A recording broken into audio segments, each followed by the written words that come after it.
이 시간 다 함께 성경 말씀을 읽도록 하겠습니다. 요한복음 19장 25절, 요한복음 19장 25절, 신약성경 182면입니다. 다 함께 한 목소리로 봉독하도록 하시겠습니다. 예수의 십자가 곁에는 그 어머니와 이모와 글로바의 아내 막달라 마리아가 섰는지라. 아멘. 예, 우리가 이렇게 고난 주간을 지내다 보니 자연스럽게 예수님의 고난에 대해서 묵상하게 됩니다. 예수님의 고난은 여러분들도 다 아시다시피 이 세상에서 가장 끔찍한 고난이었고 가장 깊은 고난이었습니다. 그만큼 예수님의 고난에는 다양한 측면이 있습니다. 그래서 그 여러 모습들 중에서 어머니와 관련된 모습에 대해서 한번 생각해봤으면 합니다. 오늘의 말씀은 이제 예수님의 십자가 곁에 어머니와 이모와 다른 두 명의 마리아들이 있었다고 나오고 있습니다. 예전에 제가 이 말씀을 읽을 때는 그냥 무심코 넘어간 적이 굉장히 많았습니다. 그냥 어머니가 거기 계셨구나, 이모가 거기 계셨구나, 그냥 전부 정달 정도로만 생각하고 대수롭지 않게 여겼는데, 오늘 이렇게 또 설교를 준비하면서 다시 말씀을 묵상하다 보니 여기에도 예수님이 겪으셨던 고난의 한 측면이 담겨 있구나라는 생각을 하게 되었습니다. 예수님의 어머니가 그 곁에 있었다는 것, 그게 어째서? 이런 질문을 하신 분들도 계실 수 있습니다. 예수님의 어머니가 그 곁에 있었던 게 어째서? 그러면 제가 한번 이야기 하나를 좀 들려드리고 싶습니다. 예전에 그 텔레비전에서 방영했던 드라마였는데요. 나의 아저씨라는 드라마였습니다. 그 드라마에는 남자 주인공의 형이 있었는데, 남자 주인공의 형이 이렇게 저렇게 인생의 실패를 겪으면서 굉장히 좌절했다가 그래도 다시 한번 재기하려는 마음에 청소업체를 이제 시작을 했습니다. 그래서 다른 사람의 건물 같은 거 이렇게 청소해주는 그런 청소업체를 하면서 열심히 일을 하고 있는데, 어느 날 이렇게 계단을 쓸다가 잘못해서 실수로 건물주한테 그 먼지가 이제 간 거예요. 그 건물주는 이게 뭐야 하면서 이제 엄청 화를 내고, 당연히 이제 남자 주인공의 형은 이제 죄송합니다 이렇게 사과를 하지만 그 건물주는 그 사과를 전혀 받아들이지 않습니다. 엄청나게 무자비하게 욕하고 모욕하고 심한 모멸감을 줘도 아무리 사과를 해도 받아주지 않습니다. 그 건물주의 분노는 이 남자 주인공의 형이 무릎을 꿇자 그칩니다. 그렇게 이제 모욕을 당하니까 당연히 그 남자 주인공의 형은 마음에 좋을 리가 없잖아요.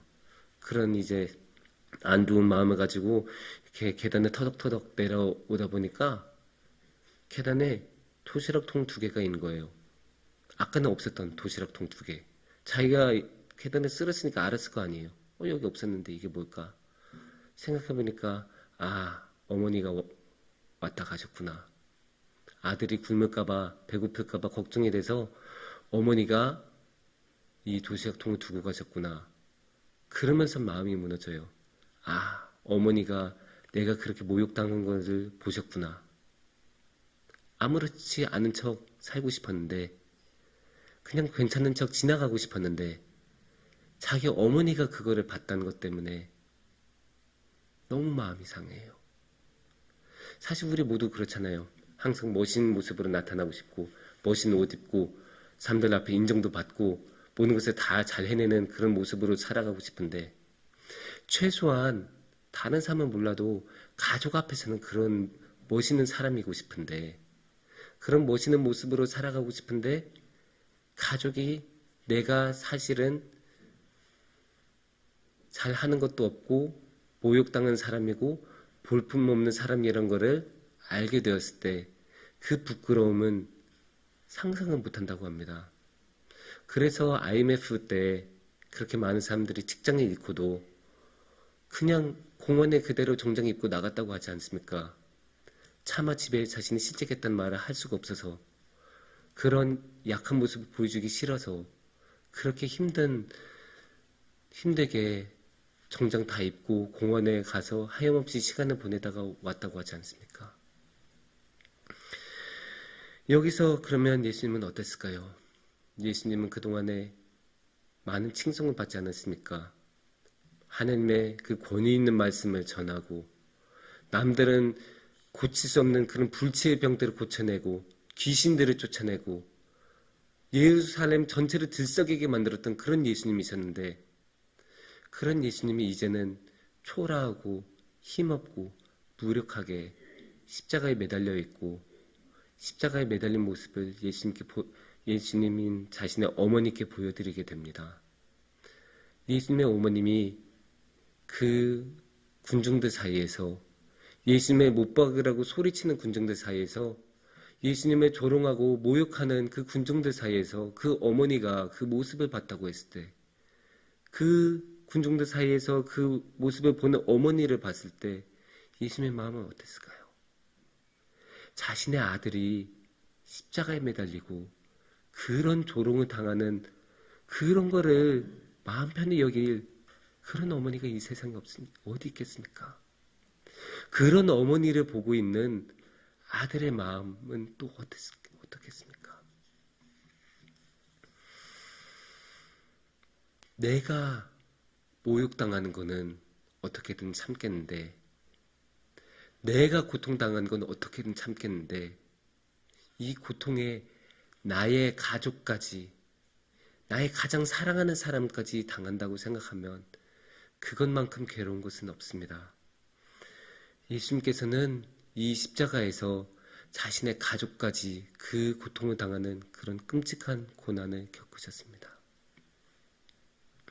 이런 예수님을 보다가 문득 우리 자신을 보게 됩니다. 예수님이라는 거울 앞에서 그러면 나는 어떨까? 나는 예수님같이 그런 고통을 감내할 수 있을까? 생각하게 됩니다. 그리고 솔직하게 말합니다. 못합니다.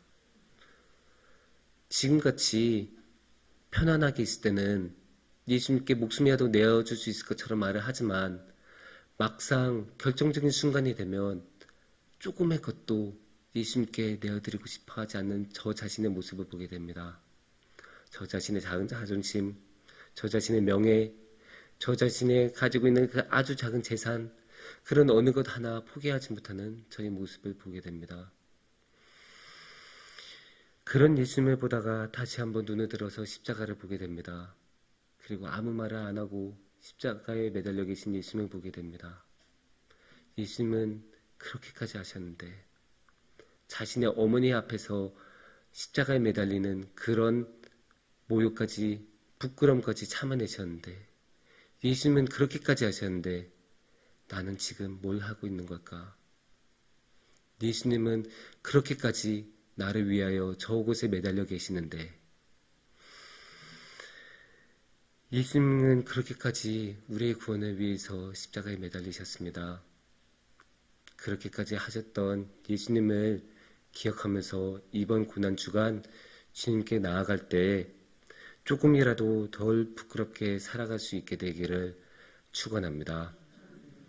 담임 목사님 나오셔서 기도해 주시고 축도해 주시겠습니다.